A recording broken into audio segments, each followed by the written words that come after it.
Como presidente de Nueva Economía Forum, tengo el honor de darles la bienvenida al Forum Europa, la tribuna que organizamos con la colaboración de Asisa, BT y Red Eléctrica de España. En nombre de estas entidades y en el mío propio, les agradezco su participación en este acto en el que nos cabe la satisfacción de acoger la intervención del presidente del Consejo Económico y Social, don Marcos Peña. Después de que se haya hablado tanto del diálogo social en España, de concertación, de negociación colectiva, es imprescindible mencionar a Marcos Peña, presidente del CES y hombre que ha estado vinculado durante toda su vida profesional a temas socioeconómicos. Representantes sindicales o empresariales han reconocido públicamente su capacidad para acercar posiciones, a veces aparentemente irreconciliables, para utilizar la palabra como un instrumento de trabajo y de encuentro. Tal vez sea porque es un hombre que cree en el diálogo, en la fuerza de las ideas, no para imponerlas, sino para que sirvan de base de acercamiento y comunicación.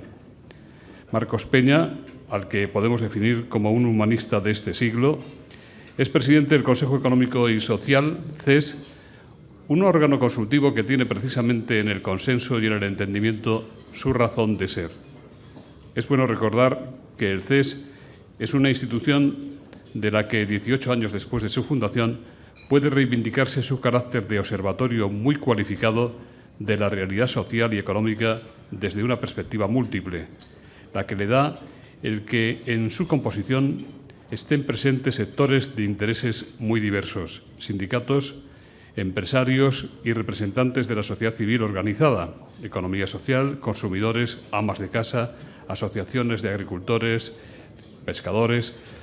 Los trabajos del CES, como la memoria que hoy presenta en este foro Marcos Peña, tienen ese valor añadido. Se trata de una radiografía de un tiempo y de un país, un diagnóstico que comparten y elaboran desde el acuerdo los diversos agentes que conforman la sociedad española. Y es, sin duda, la única memoria elaborada con ese sobreesfuerzo, con esa visión plural y al mismo tiempo unitaria que define al CES.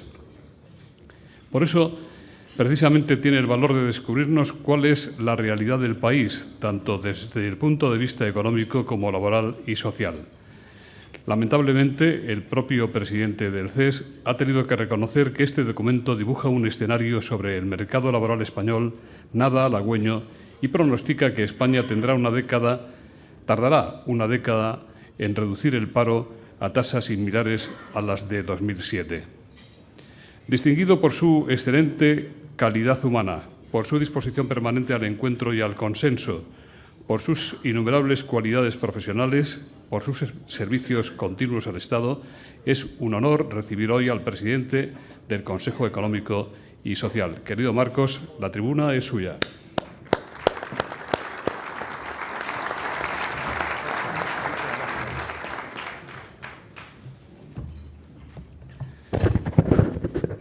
Señora Ministra de Defensa y Secretarios Generales de Comisiones y UGT, señoras y señores y queridos amigos. Lo primero, gracias. Gracias a José Luis, gracias a los patrocinadores y gracias a todos ustedes por la asistencia y por la paciencia. Muchas gracias. Ya es la quinta vez que vengo aquí a presentar la memoria sobre la situación socioeconómica y laboral de nuestro país.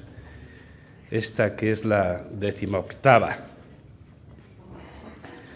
Damos cumplimiento a una obligación legal cuando la elaboramos. Nuestra ley fundacional nos obliga a ello, a elaborarla durante los 5 primeros meses del año y a elevarla al Gobierno. La memoria y nuestras consideraciones al respecto, porque es algo más que un simple contenedor de datos, la memoria.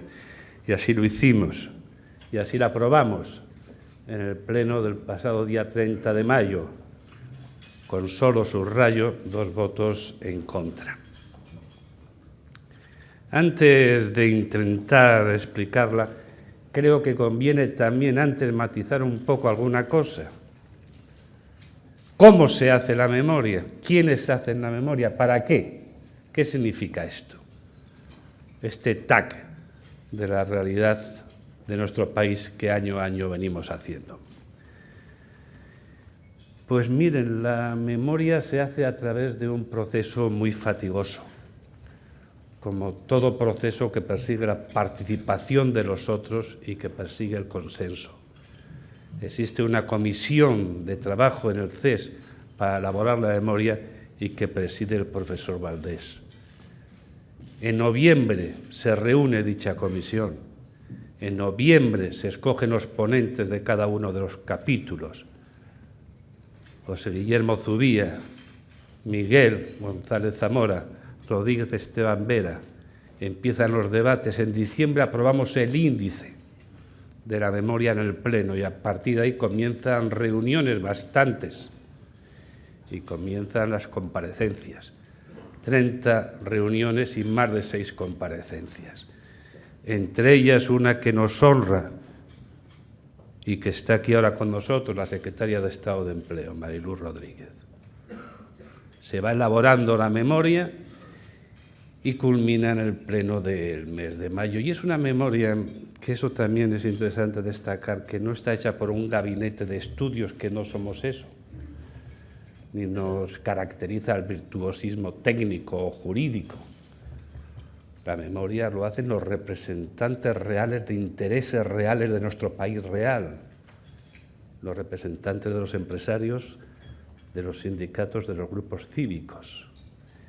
Quiere ello decir que son los protagonistas de nuestra vida social los que sobre ella opinan y elaboran su diagnóstico, esos protagonistas sobre esa sociedad, y sus consideraciones se elevan al Gobierno de la Nación. Quizás, como decía José Luis Rodríguez, es la única memoria que contempla las 3 hojas, la económica, la laboral y la social, con un hilo conductor muy sencillo y muy comprensible. ¿Cuál es la situación de nuestra economía? ¿Cómo estamos económicamente? En función de cómo estemos, cuál es nuestro mercado de trabajo, que obviamente no cae del cielo, responde a una realidad económica. Y tal como es nuestro mercado de trabajo, cómo vivimos, cuál es nuestra calidad de vida.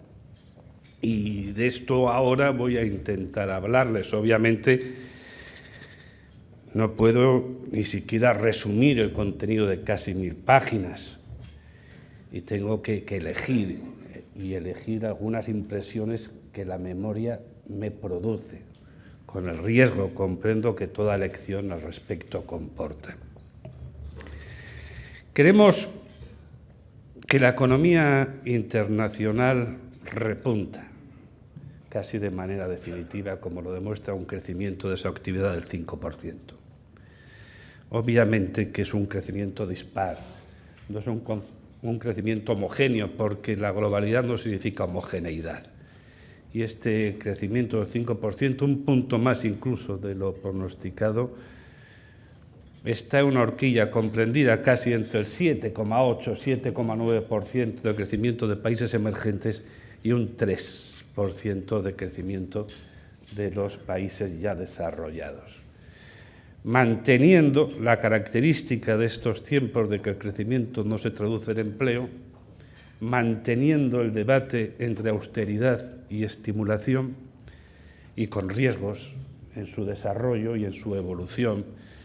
Los riesgos de los países emergentes creemos que son básicamente inflación, precio de materias primas y problemas sociales, y los riesgos nuestros pues son por todos conocidos: la contracción de la demanda provocada por el retraimiento del crédito y del consumo, el desempleo, el déficit, la deuda.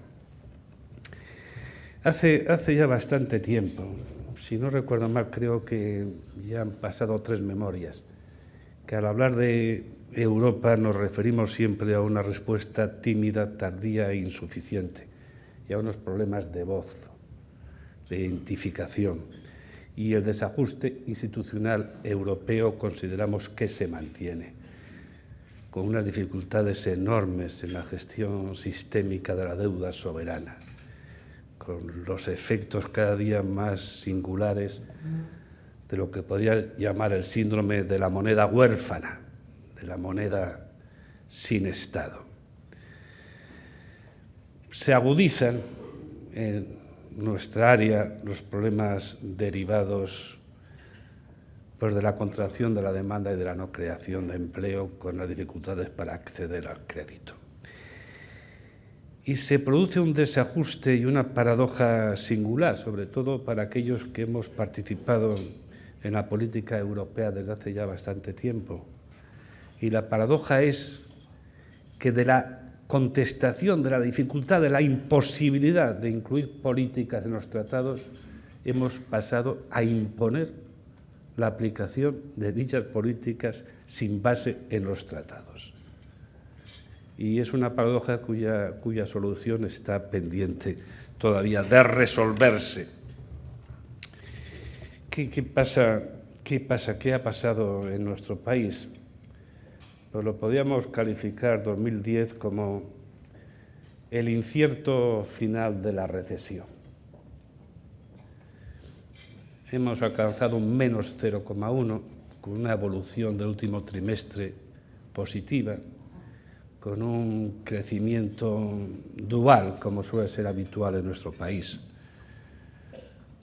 Bueno, ha estado bien producción de energía, que ha incrementado su valor añadido bruto en casi un 3%. No ha estado mal industria, ha estado mal el resto, sobre todo agricultura y construcción. Quiero al hablar de construcción, detenerme mínimamente para hacer una consideración, porque repetimos con una rutina que viene a significar poco lo de la burbuja inmobiliaria. Vamos a intentar concretar esta burbuja en datos.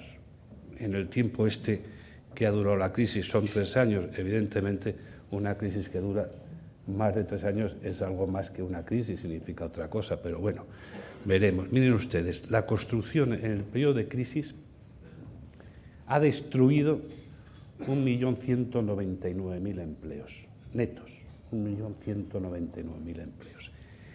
Si a este 1.200.000 empleos le sumamos aquellos de los sectores dependientes de construcción, como fabricación de muebles, como minerales no metálicos, bienes intermedios, actividades inmobiliarias, etc., nos encontraríamos con una cifra que superaría el 1,5 millones de trabajadores. Quiere ello decir que entre el 75 y el 80% del empleo destruido en nuestro país es una destrucción que origina construcción. Entre el 75 y el 80% del empleo destruido, roto en nuestro país. Una doble conclusión. Primero, hay que ser conscientes de la dificultad de reparar el daño. Reparar el daño, recolocar a este más de 1,5 millones de personas provenientes de construcción es de una enorme dificultad. Y lo segundo, una conclusión que puede ser más consoladora. Si desagregamos construcción, nuestra economía ha tenido un comportamiento homologable a cualquiera de las de nuestros vecinos. Los datos, los agregados de la demanda, pues también son de todos conocidos. Vamos a repasarlos muy brevemente y algún comentario sobre ellos haremos. Como sabemos, la demanda interna ha seguido la senda decreciente y ha seguido también la senda decreciente la formación de capital y casi el consumo, porque es imperceptible su recuperación y persisten las dificultades de acceso al crédito. No es que persistan, es que empeoran. Es que por primera vez en nuestra historia, por primera vez, se ha reducido en un 0,7%. Y sin embargo, nuestra balanza exterior mejora, participa en una cantidad, bueno, significativa para nosotros, en un 1,1% de incremento respecto al PIB. Nuestro endeudamiento con el exterior mejora y de manera significativa, y es un dato bueno. Quiero recordarles que al comienzo de 2008 nosotros estamos en torno a un 10% de endeudamiento exterior, superado solo por Grecia en todo el mundo.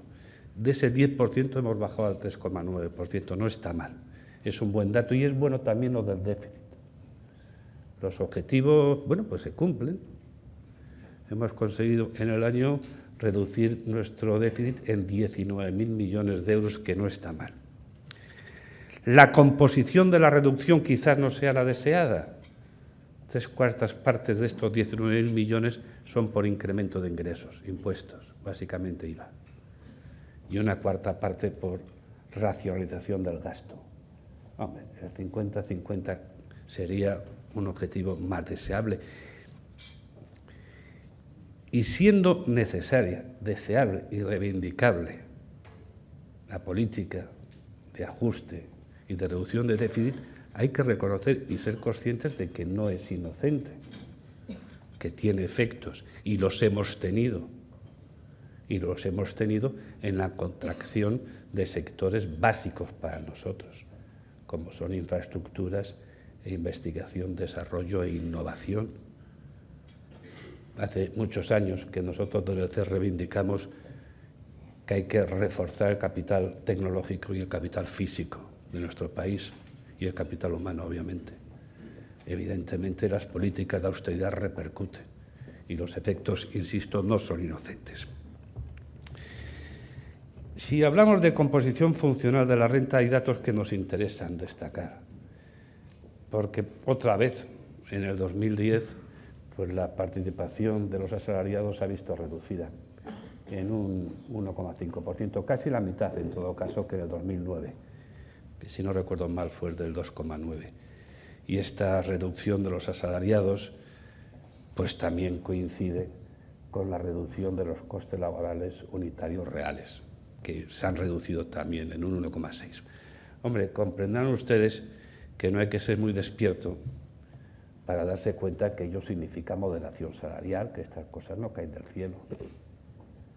Y que ha sido una constante, en el 2010, no nueva, es una constante que se mantiene en años anteriores, en un año que además repunta a la inflación, al 3%, repunte que se incrementa en el primer trimestre del año 2011.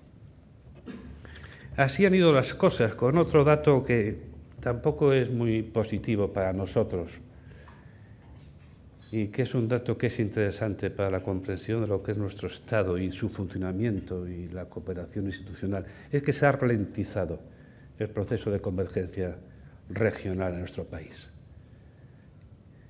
Iba muy bien hasta 2008-2007, empezó el proceso a ralentizarse en el 2009 y se manifiesta y consolida la tendencia en el 2010.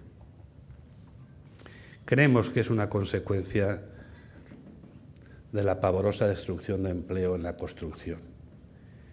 Y tiene problemas que hay que estar atentos, porque la promoción de una economía basada en el conocimiento, que es un objetivo no contestable, puede que no ayude a que las regiones españolas acerquen sus niveles de renta, consumo, bienestar, empleo, etc.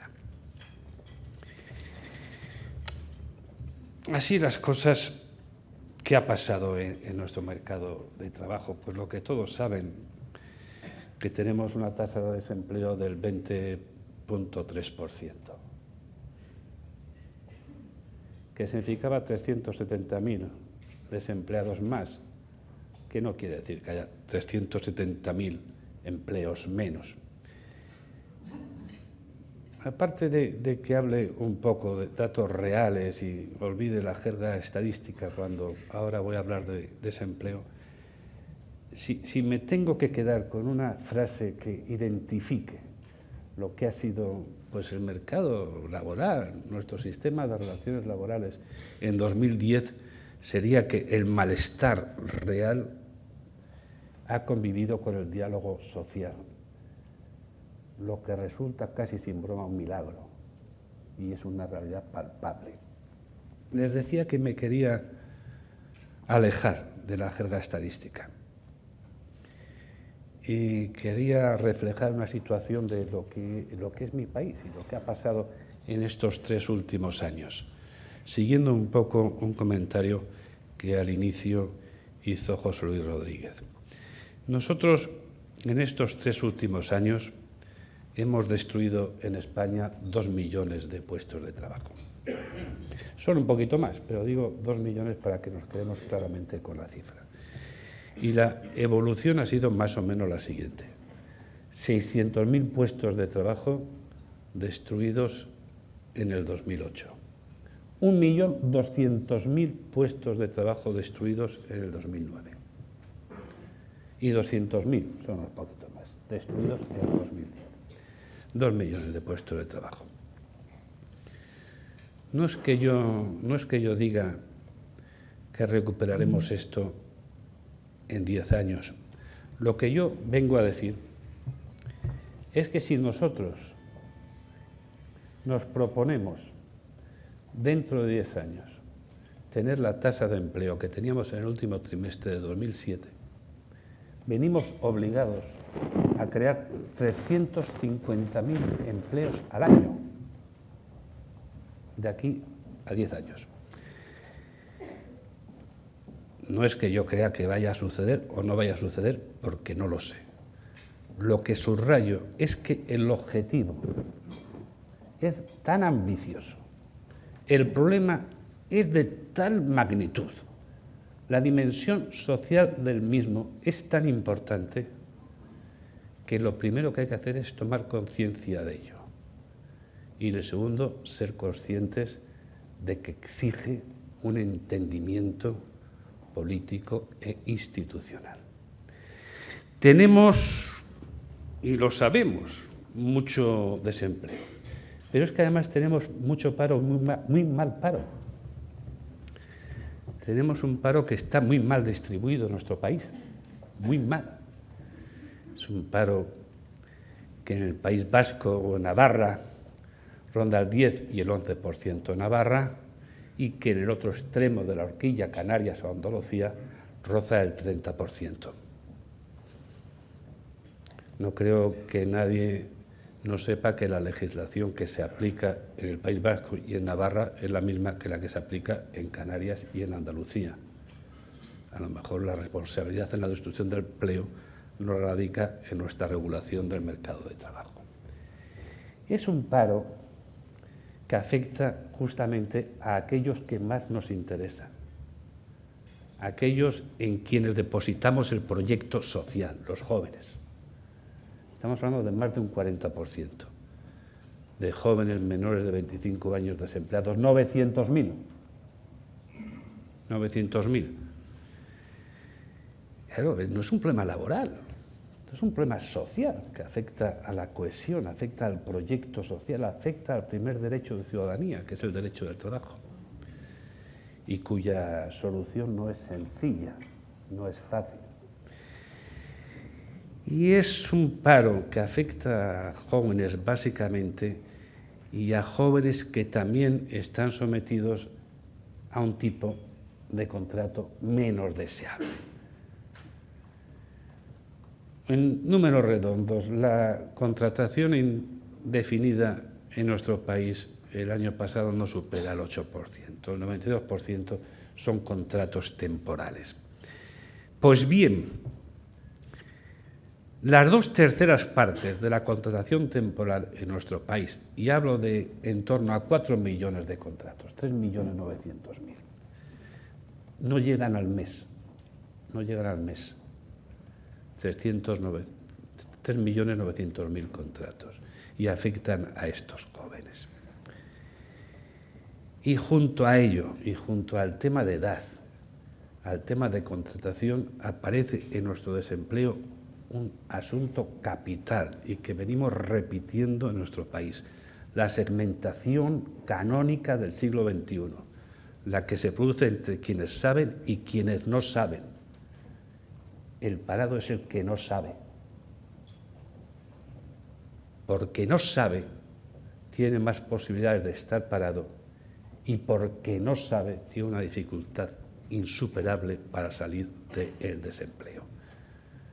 Un simple apunte para que se comprenda que esto no es una teoría.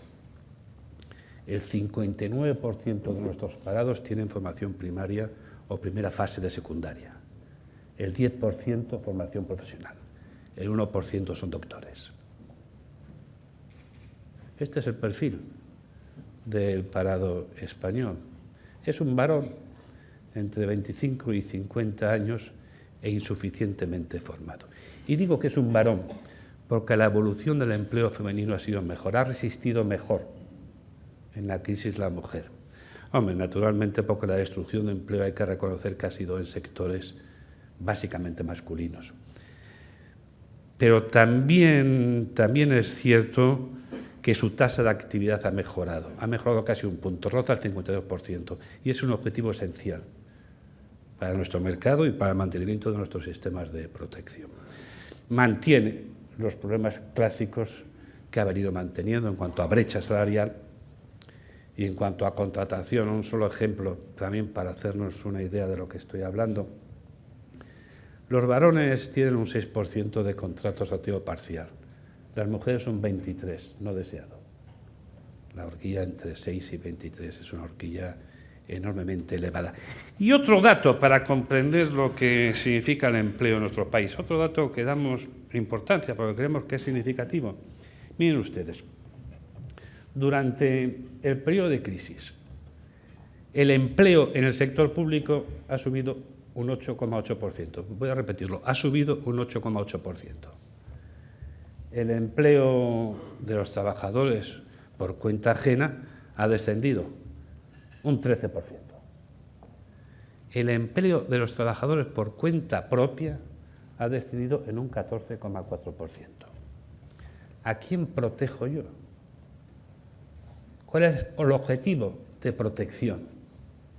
¿Quién es el colectivo que más sufre y que más atención necesita? Trabajadores por cuenta propia, más del 14% han visto reducida y extinguida su actividad. Y tiene que ver con nuestra estructura, con el país que somos, que no lo podemos olvidar. Un país donde el 89% de las empresas tienen menos de 10 trabajadores. Ese es nuestro país, con una tasa de defunción empresarial de más del 13%, donde el despido coincide con la desaparición, con la muerte de la empresa.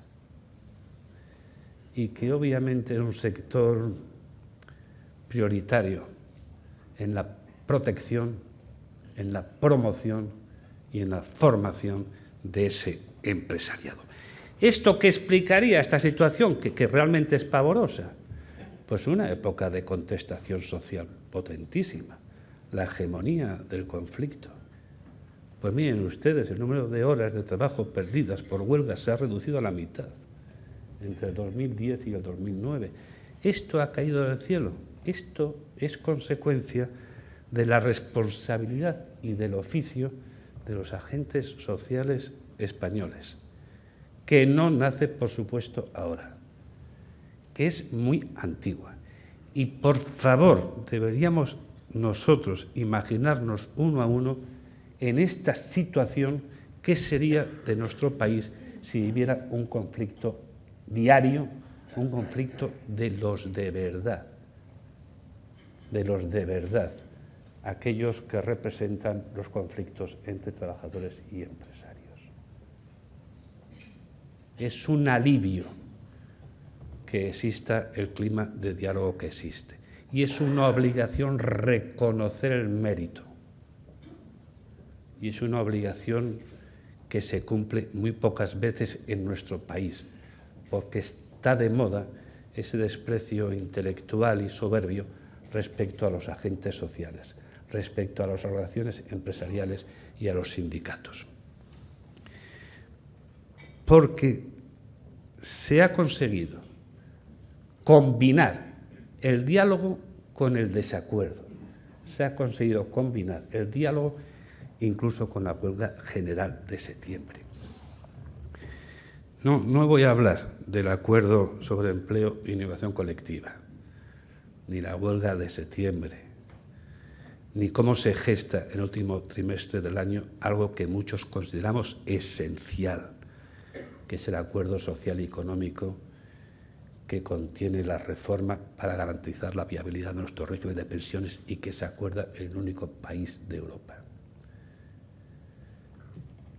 Lo que quiero sencillamente decir, y en atención al propio artículo 7º de la Constitución, que los agentes sociales y económicos en nuestro país no representan solamente sus propios intereses, sino que defienden y promueven los intereses económicos y sociales de nuestro país.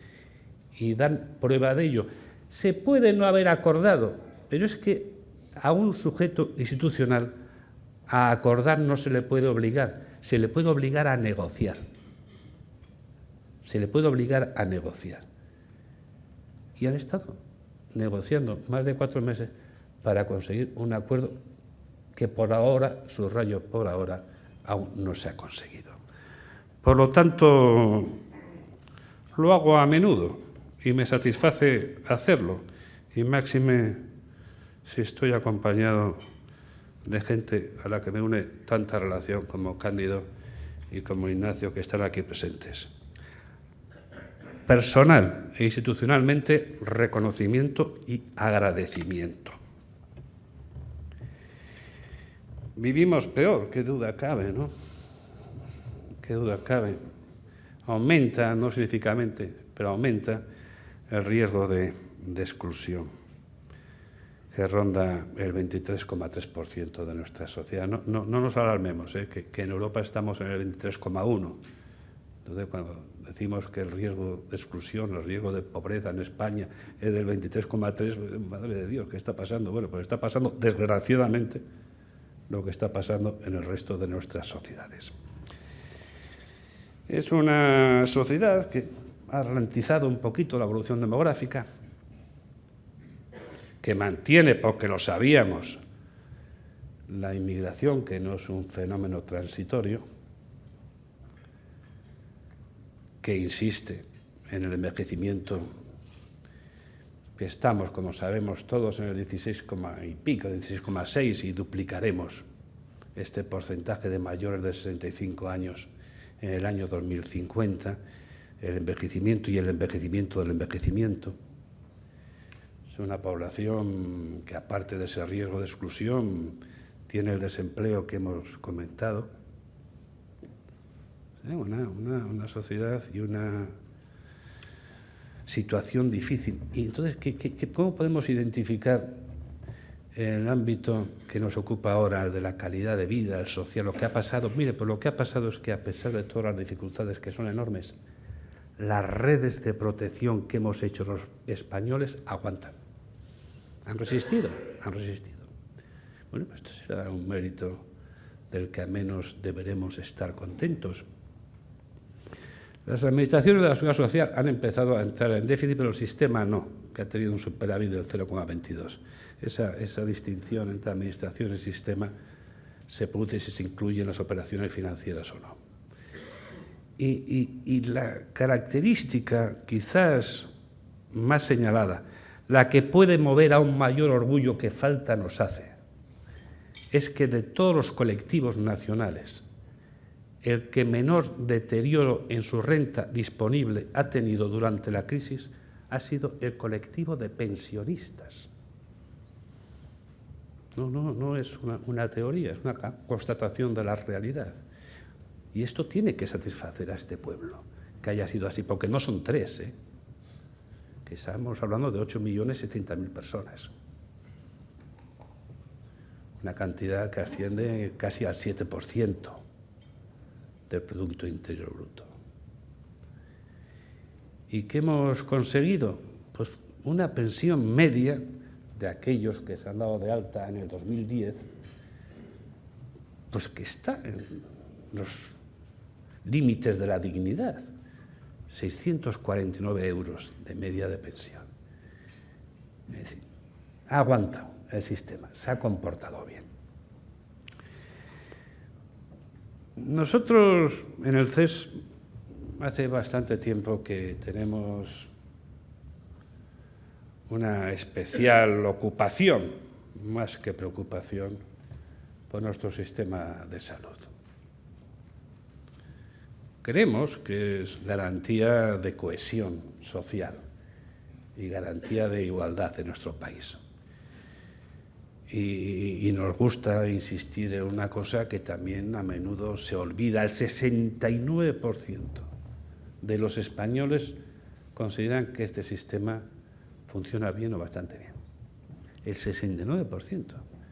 En un asunto tan delicado, un asunto que afecta a la salud, que es un bien tan subjetivo y tan delicado de cada uno de nosotros. Es una joya de la corona que, por lo tanto, conviene no empeñar, sino al revés, proteger.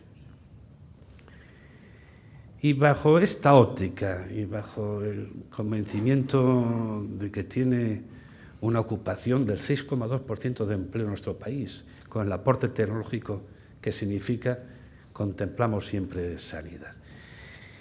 Y a la vez que ello, decimos que hay problemas. Y hay problemas que, como todos ustedes saben, van a ser objeto de discusión posiblemente en los próximos meses o en el próximo año. En atención a la asistencia de los usuarios, en el propio funcionamiento del sistema y problemas institucionales en cuanto a la coordinación de los distintos organismos que en el mismo actúan. Parece obvio y no es discutible que el objetivo de la cooperación institucional es esencial para la gestión del sistema y que reforzar la función del Ministerio, del Consejo Interterritorial, de la Alta Inspección, de los planes integrados de salud y de calidad, etcétera, es necesario.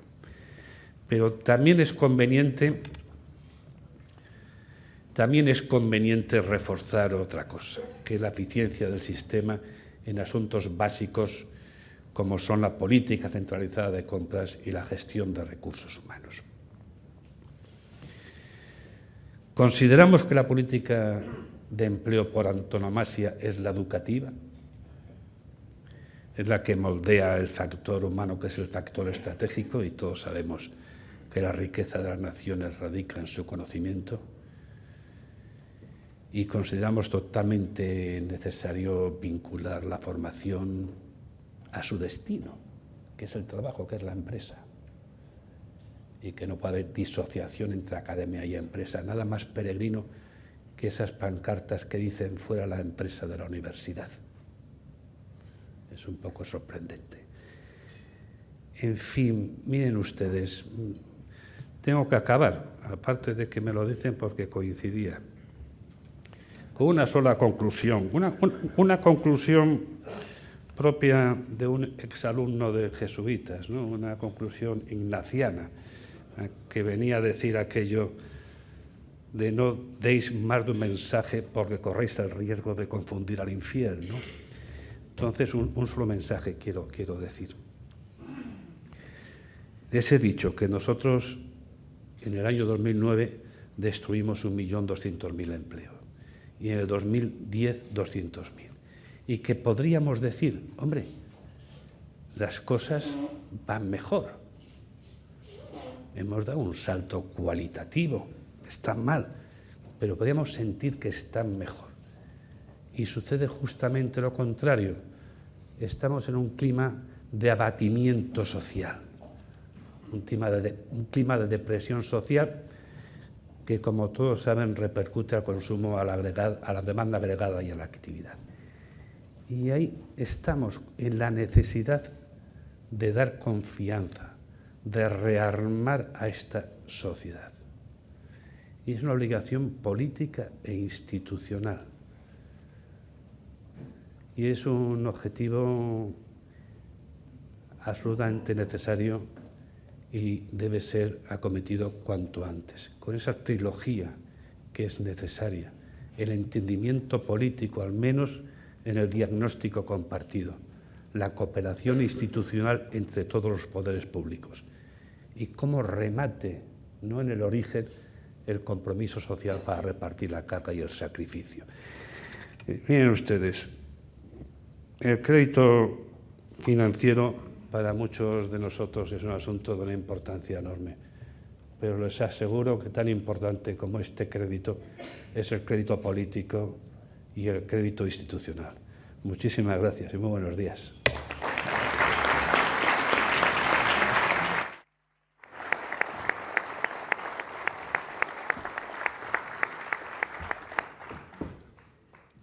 Bueno, tenemos que decir, presidente, que los asistentes podrán recoger la memoria de este año, la memoria del CES, a la salida. Empezamos por las preguntas, si le parece bien. José Manuel González Cuesa, de Servimedia, dice: ¿le parece adecuada la norma aprobada por el Gobierno sobre negociación colectiva? ¿El arbitraje en los conflictos es un avance? ¿Por qué cree que los empresarios y sindicatos no han podido llegar a un acuerdo? Luisa Angulo dice: usted conoce extraordinariamente a los agentes sociales y también conoce los entresijos de las negociaciones. ¿No cree usted que el fracaso de las conversaciones se debe en buena parte a motivaciones estrictamente políticas, es decir, al alineamiento de la COE con la estrategia del PP? ¿Qué ha hecho o qué ha podido hacer el CES para evitar el fracaso de las conversaciones?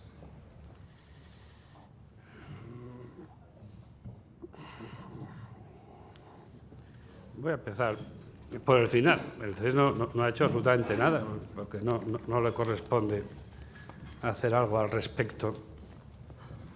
Miren ustedes, yo sinceramente, porque es verdad que me lo creo así, yo estoy convencido que los empresarios y los sindicatos defienden sus intereses. En esa defensa, a veces, a menudo, hay acuerdo y a veces, las menos, no hay acuerdo. Y eso, razonablemente, nos obligaría a no satanizar, a no tener la necesidad de encontrar un culpable en el desacuerdo. Y más aún, no tener que encontrar como una especie de explicación conspirativa que justifica el malestar. Esto está ya en la lógica de hace muchos años, se conoce como la navaja de Ockham, la de Guillermo de Ockham. Ante dos hipótesis no demostradas hay que escoger la más simple. Y la más simple, pues no es que la COE conspire con el PP. La más simple es que la COE no firma porque no está de acuerdo, porque cree que sus intereses los debe defender de otra manera. Y como ciudadanos, y lo he dicho en la intervención, ¿qué obligamos a nuestros representantes? Que se esfuercen por negociar, que cumplan esa obligación. Bueno, aquí lo sorprendente en este país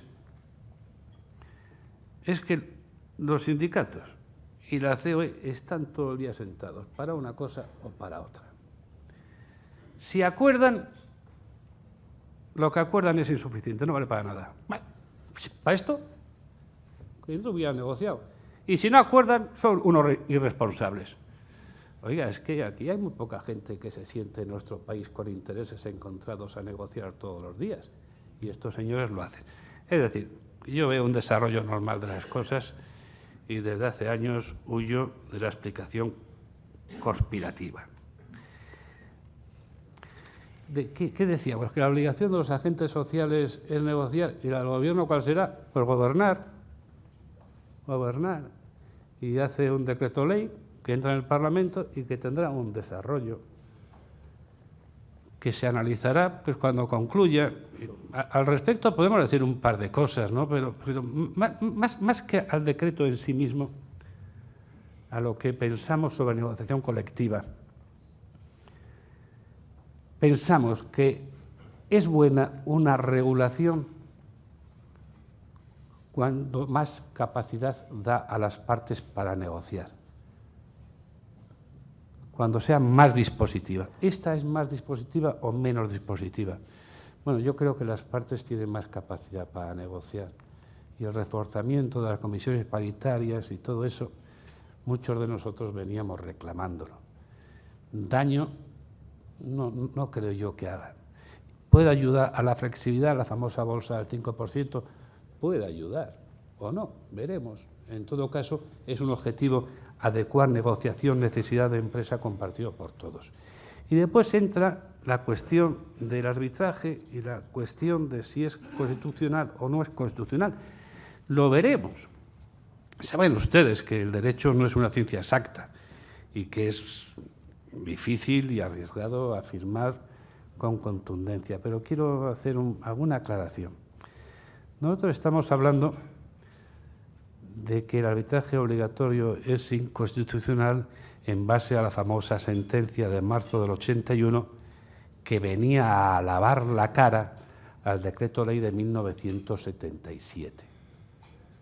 Yo incluso gente que esté aquí sentada puede que ni haya nacido en aquella época, pero bueno, en 1977 lo que sucedía era que la autoridad laboral se introducía en la negociación colectiva y dictaba lo que se conocían como laudos de obligado cumplimiento cuando no había acuerdo. Entonces, eso se consideraba un disparate. Y así lo reconoce la sentencia, y así lo vivimos todos. Parece ser que esta situación actual no es la del 77. Y después, yo no sé hasta qué punto también, pero es discutible y puede ser lo contrario, se evita el derecho a la negociación, el del 37 de la Constitución, cuando dice, se reconoce, la ley garantizará, no regulará, garantizará el derecho a la negociación colectiva. Esto lo evita, ordena la negociación colectiva en el supuesto de que no haya acuerdo, hombre, en un tiempo prudencial, 8 o 18 meses. Yo les aseguro que he presidido más de 100 mesas de negociación y de los convenios con toda seguridad más importantes de mi país. Ninguno de los que yo he presidido ha durado 8 meses en su negociación y obviamente menos 12. Pero bueno, puede haber alguno que lo dure, pero que estamos hablando de un hecho que es excepcional. Muchas gracias, presidente. ¿Es posible algo de brevedad? Sí, sí. Bueno, pero voy a hacer una pregunta larga para que usted descanse. El asentismo laboral en España, con índices muy superiores a la media europea, afectando negativamente a la competitividad, ¿no debería atajarse con medidas valientes del estilo de las que ya se habían acordado por sindicatos y empresarios antes de levantarse de la mesa? ¿Por qué dejar para más adelante el tema del asentismo y el de la reforma de las mutuas? Ya lo decía Popper, que se puede poner todo en cuestión, pero no todo a la vez. Y aquí poner todo en cuestión a la vez es complicado. Pues sí que es evidente un objetivo, el de reducir el asentismo compartido por todos. Pero como siempre, una cosa es compartir el objetivo y otra cosa es compartir el instrumento para conseguir el objetivo. Y ahí hay discusiones y se conseguirá. Tanto en convenios colectivos como en asentismo, como en casi todo, hay que decir una cosa, son asuntos que hay que arreglar, pero que no son de una gravedad que nos lleven al abismo en caso de que no los arreglemos. En este país se venía negociando hace 30 años con lo que había y muy bien, y trabajando muy bien con las normas sobre asentismo que existen. Es decir, que todo se puede mejorar, hombre, pero con prudencia y sin dramatismo. Luis Blázquez, presidente de Mercamadrid, dice, en cuanto a la creación de empleo, en especial en las pequeñas y medianas empresas, ¿en qué rama de actividad o en qué ramas de actividad ve usted más perspectivas? Pues no lo sé, Luis. Sinceramente, no lo sé. No. Yo creo que tú y muchos de los que estamos aquí no creemos que la riqueza de las naciones la crea el Boletín Oficial del Estado y que la actividad pueda ser orientada por el Boletín Oficial del Estado, ¿no? Por donde surgen las oportunidades de negocio y, hombre, hoy estamos un poco reforzando el área gris de nuestra sociedad. Nuestra sociedad también tiene un área con más color, y que funciona estupendamente en sectores que conoces perfectamente, de nuevas tecnologías, de biotecnología, de organización del transporte, etcétera. Pues la propia sociedad apuntará a aquellos nichos que con mayor interés recojan las inversiones, ¿no? Aurelio Alonso Cortés comentarista del diario Expansión, dice: el Consejo Económico y Social que usted preside, en dictamen número 1/2010, señala, entre otras causas del enorme déficit sanitario, la aplicación del presupuesto de sanidad a fines distintos, por ejemplo, en Cataluña, a embajadas, y a la falta de uniformidad de las prestaciones según la autonomía de que se trate. Pregunta: ¿cómo corregir ese déficit y deuda sanitarias? ¿Cómo asegurar igualdad de prestaciones sanitarias en todas las comunidades autónomas? Bueno, que yo estoy con toda seguridad que el periodista ha leído con mayor atención que yo el informe, pero yo no recuerdo... Es que además el periodista es abogado. Que las embajadas catalanas se financien con los presupuestos de la sanidad. No lo sé, y dudo mucho yo que hayamos hecho tal descubrimiento, vamos, en fin. Lo que nosotros venimos diciendo, que lo intentaba apuntar a la intervención, es que básicamente existen dos problemas. El que llamamos variabilidad de práctica médica en la atención, y eso es por práctica clínica, tratamiento y diagnóstico, que tiene que ver con las nuevas tecnologías y cuyo desarrollo, si va más, puede afectar al acceso en condiciones de igualdad. Y después hablamos de la eficiencia en la gestión, que sí que puede provocar ahorros. Y esa eficiencia a la gestión pasa por una política centralizada de compras, que no existe, y pasa por una gestión eficiente de los recursos, que significan más del 45% del gasto del sistema. Recuerdo que en nuestro país no existe todavía un registro nacional de profesiones sanitarias. Eso pensamos que son los puntos donde hay que actuar. Y para actuar, el instrumento es reforzar la cooperación pública, que no afecta solo a sanidad, que en la opinión del CES afecta a los servicios esenciales, que es sanidad, que es educación, que es dependencia, etcétera, etcétera, etcétera. En el caso de sanidad quizás mejor, porque los mecanismos de coordinación ya están bastante asentados, como son el propio Ministerio, el Consejo Interterritorial, como les decía, y la alta inspección. Pero reforzar la cooperación es fundamental para embridar el gasto del sistema. Y la coherencia funcional, como también se apuntaba. Coherencia funcional viene a significar que el gasto en sanidad es un gasto dedicado solo a salud. Y una peseta invertida en sanidad es una peseta invertida en salud. Y el resto no es coherente con el sistema. Y es un esfuerzo difícil de hacer, que tiene que ir acompañado de otra cosa, que es la coherencia financiera, que desgraciadamente, y bien que nos gustaría, no se puede gastar más dinero del que se tiene, porque no se puede, porque no hay. Presidente, en su opinión, siquiera personal, ¿cree inevitable que se establezca a corto o medio plazo alguna forma de copago en la sanidad pública? No lo sé, porque es que lo malo del copago es un debate que, como pasa a menudo en nuestro país, ha nacido viciado, porque ha nacido con ese aura milagrosa de que el copago va a resolver los problemas de financiación de nuestro Sistema Nacional de Salud. Y ya se producen las bancadas, copago sí, copago no.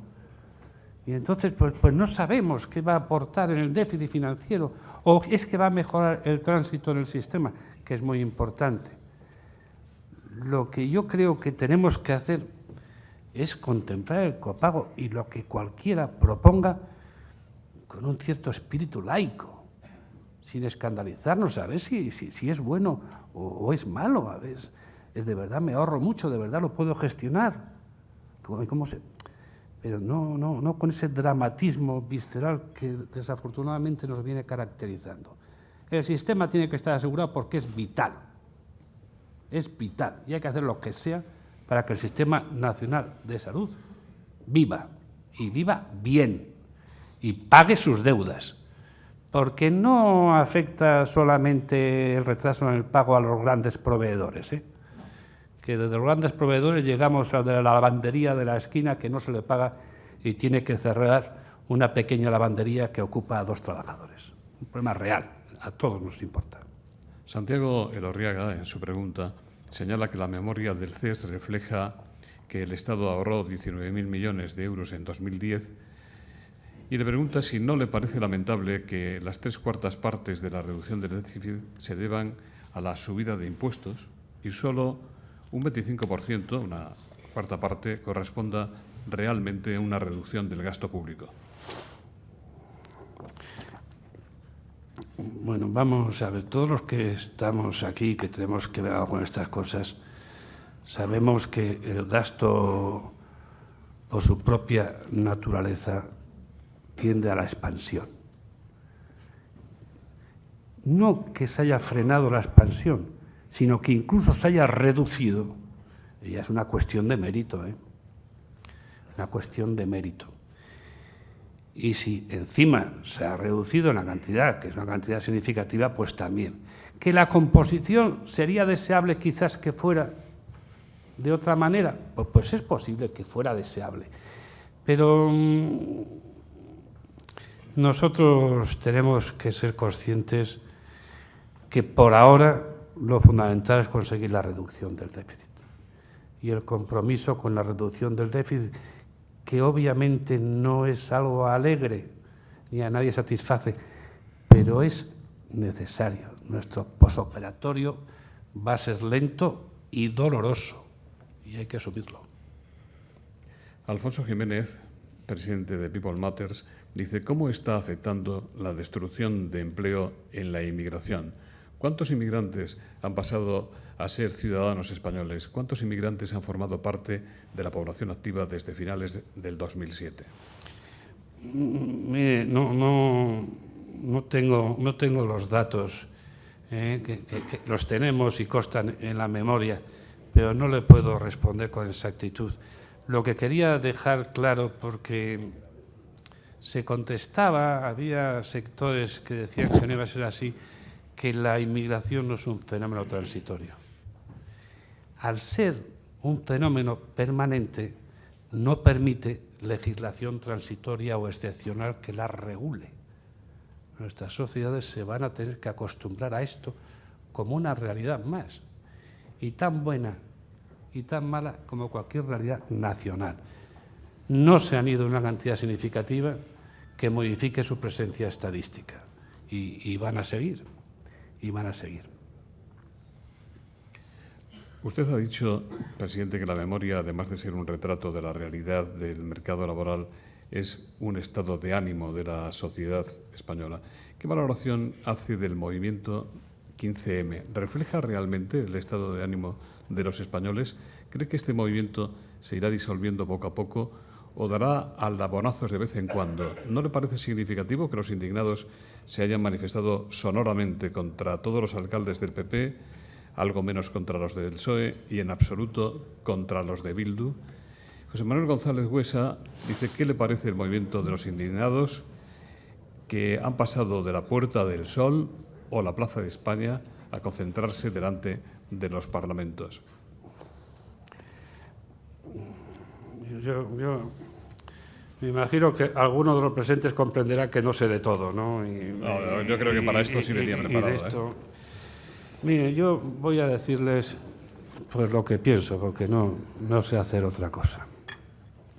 Yo creo que vivimos en una sociedad caótica y donde la gente lo pasa muy mal y donde hay muchísimas injusticias y seguirá habiendo muchas injusticias. He llegado al convencimiento que este sufrimiento de la gente solamente tiene tres maneras de aliviarse.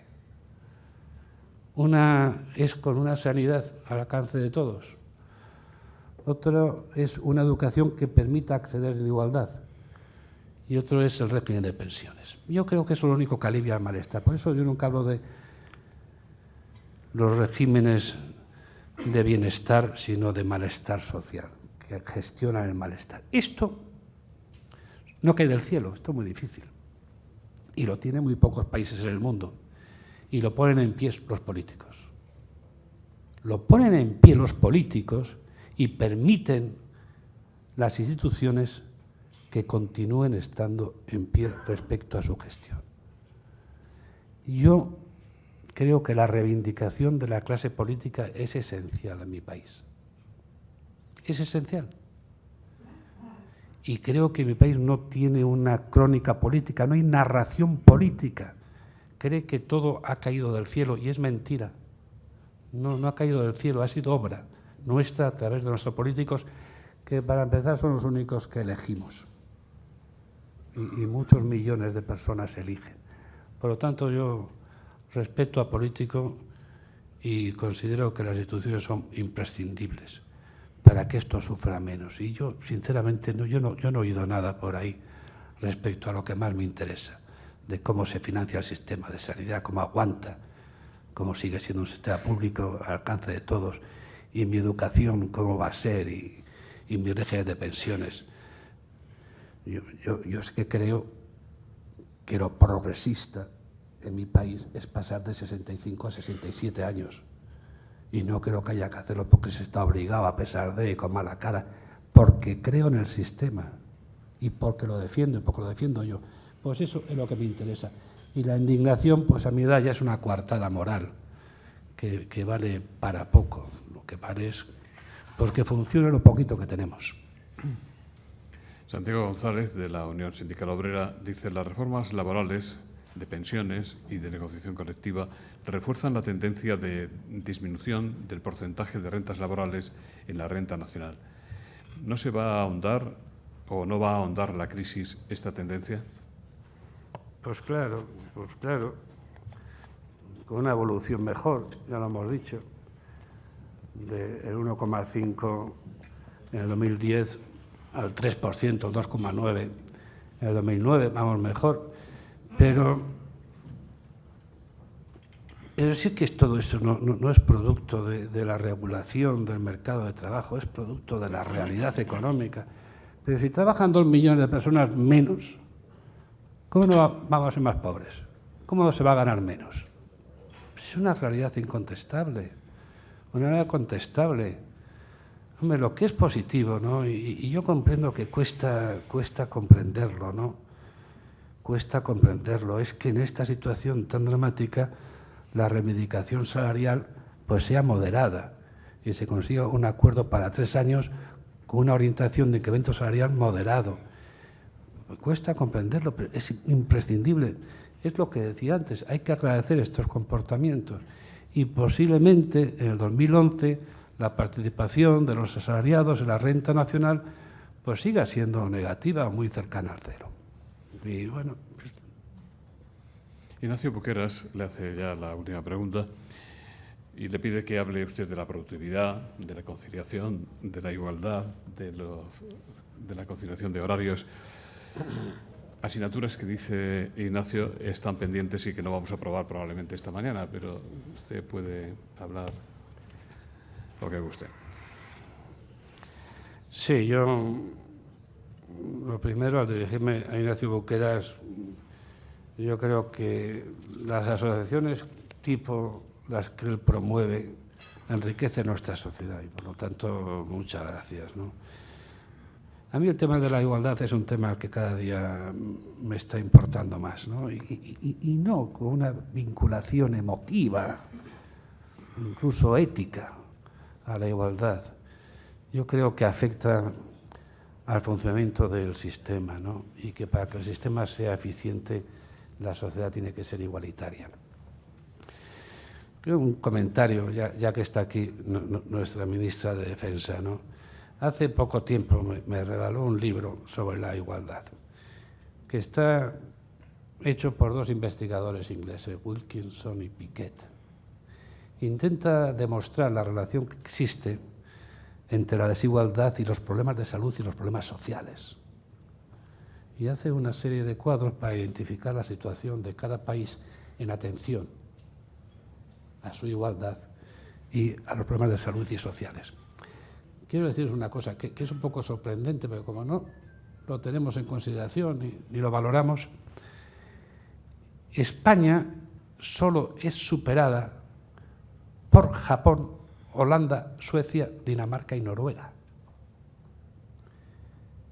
Estamos muy mal, sin duda, pero pasa esto también. Que hay 2 millones de trabajadores menos, sin duda, pero hay 6,5 millones de trabajadores más que en 1994. Que hay 900.000 jóvenes sin trabajo, sí, pero jamás en mi país han trabajado más jóvenes y mejor formados. Y con esa bipolaridad tenemos que funcionar. empatizando con el sufrimiento y dando confianza, porque este país es un gran país. Esto para cerrar ha quedado de miedo, ¿eh? Pero hemos cerrado. Muchas gracias, presidente. Don Vicente Oliva, en nombre de las entidades que hacen posible el Fórum Europa, va a despedir el acto. Buenos días. Simplemente, como dice don José Luis, en nombre de Red Eléctrica, BT y Asisa, agradecerles a todos su asistencia a este desayuno. Muchas gracias.